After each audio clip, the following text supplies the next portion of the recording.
Ghatkopar hoarding दुर्घटना प्रकरणामध्ये भावेश भेंडेच्या कोठडीमध्ये वाढ, दंडाधिकारी न्यायालयानं सुनावली 29 मे पर्यंत पोलीस कोठडी. डोंबिवली ब्लास्ट प्रकरणामध्ये सलग चौथ्या दिवशी शोधकार्य सुरू, मोठ्या प्रमाणात रासायनिक द्रव्य घटनास्थळी, अजूनही 3 कर्मचारी बेपत्ता. नाशिकमध्ये सराफा व्यावसायिकांवरती आयकर विभागाची धाड, सलग 3 दिवसांपासून आयकर विभागाची छापेमारी. नाशिकमध्ये सराफ व्यावसायिकांवरील छाप्यामध्ये 26 कोटींची रोकड जप्त, 90 कोटींच्या बेहिशेबी मालमत्तेचे दस्तऐवजही हस्तगत. नाशिकमध्ये सराफ व्यावसायिकांवरील छापेमारीमध्ये बंगल्यातील फर्निचरच्या आत पैशांची रोकड आढळली, आयकर चुकवल्याच्या संशयावरून कारवाई करण्यात आल्याची माहिती. नाशिकमध्ये सराफा व्यावसायिकांवरती सलग 30 तास आयकर विभागाची कारवाई, नाशिक, नागपूर, जळगाव या 3 पथकांची संयुक्त कामगिरी. यवतमाळमध्ये विक्रमी तापमानाची नोंद, पारा 45.5 अंशांवरती, गेल्या 5 वर्षांमधील हे सर्वाधिक तापमान. वाढत्या तापमानामुळे जिल्ह्यामध्ये 64 शीतगृह सुरू, उष्माघाताच्या रुग्णांसाठी 227 बेड. मालेगावमध्ये तापमान उच्चांकी स्तरावरती, तापमानाचा पारा 43 अंश सेल्सिअसवर.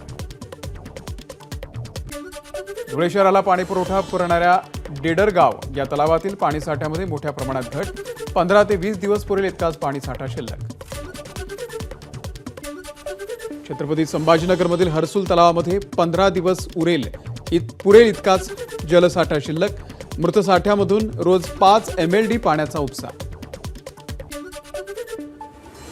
नाझरे धरण कोरडं पडल्यानं 56 गावांवरती पाणी टंचाईचं संकट, पुरंदरमधील 40 तर बारामतीमध्ये 16 गावं पिण्याच्या पाण्यासाठी नाझरे धरणावरती अवलंबून.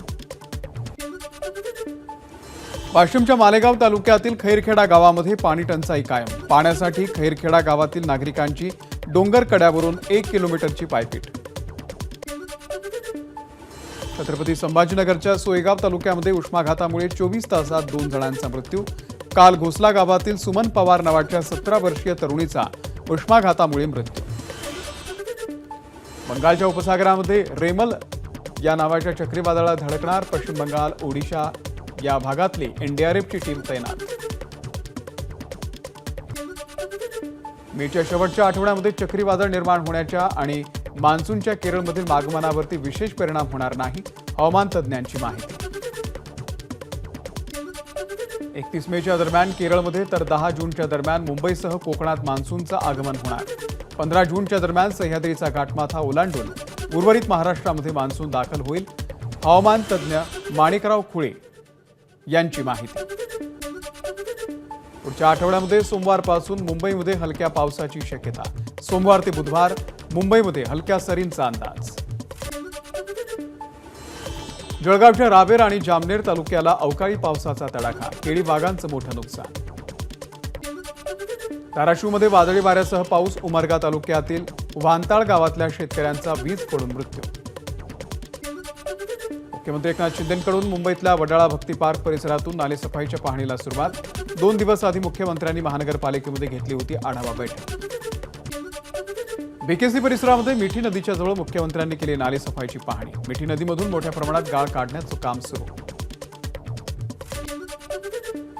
हार्ड बेस लागेपर्यंत नालेसफाई करण्याच्या सूचना दिल्या, नागरिकांनीही सहकार्य करावं, नाले रुंद करण्यासाठी अतिक्रमण काढणं गरजेचं, त्यामुळे पाणीही साचणार नाही, मुख्यमंत्र्यांचं वक्तव्य. नालेसफाई व्यवस्थित झाली पाहिजे हा आमचा उद्देश, लोकप्रतिनिधी म्हणून आशिष शेलार पाहणी करत असतील तर चांगली गोष्ट आहे, यामध्ये श्रेयवादाची लढाई नाही, मुख्यमंत्र्यांचं वक्तव्य. नाशिकमधील गोदावरी नदीपात्रामध्ये पाणवेलींचा थर हटवण्यास सुरुवात, पावसाळ्याच्या पूर्वी पाणवेली काढण्याचा प्रशासनाचा प्रयत्न. स्वच्छ मुंबईसाठी पालिकेची डीप क्लिनिंग मोहीम, एकाच दिवसात तब्बल 130 मेट्रिक टन राडारोडा, 30 मेट्रिक टन मोठ्या टाकाऊ वस्तू, 79 टन कचऱ्याचं संकलन, तर 336 किलोमीटर रस्त्याचीही पालिकेकडून स्वच्छता. नंदुरबारमध्ये आठवड्याभरापासून वाढत्या तापमानामुळे भाजीपाल्याची आवक कमी, त्यामुळे भाजीपाल्याच्या किमतीत वाढ.